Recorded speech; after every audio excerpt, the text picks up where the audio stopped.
When 5 people were killed in a fire in Green Valley Ranch, we wanted to know why Denver police so quickly suspected arson. But the fire was intentionally set. Investigators won't tell us about that, so we sought out a guy who has been inside arson investigations like this. Here's Mark Salinger.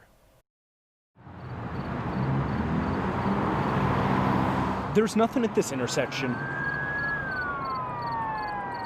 or this empty parking lot to remind you of what happened here back in 1997 at the La Hacienda Motel in Thornton. Right, we just moved out at 219 a few days ago, and the kids that was living right there, I guess they died. 5 people dead, an arson investigation launched, and 23 years later, a suspected crime with no resolution. Arson fires are very difficult to solve. Probably, one of the most difficult crimes. Steve Pischke remembers that January night well. I was the lead investigator. At the time, he worked for North Metro Fire.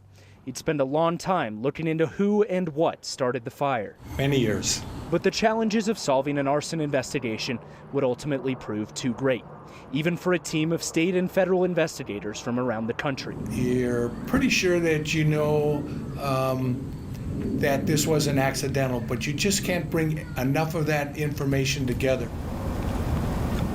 Across town, and more than 2 decades later, arson investigators are now working to figure out who started a fire that killed 5 people in Green Valley Ranch earlier this month. The investigation is long. Steve doesn't know what investigators have found. The process in itself is very involved. But he does know what they're looking for. We try and determine an area of origin. Where did this fire begin? And understands better than most just how difficult cases like these are to solve.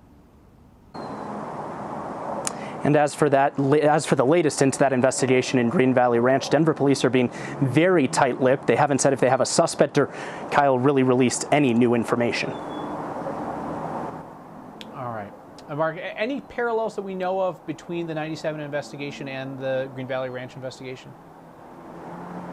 Yeah, well, Steve Pischke says that the National Fire Protection Association puts out a manual that gives fire investigators a kind of checklist to go through and how to investigate. Alcohol, tobacco, and firearms was also involved in that 97 investigation.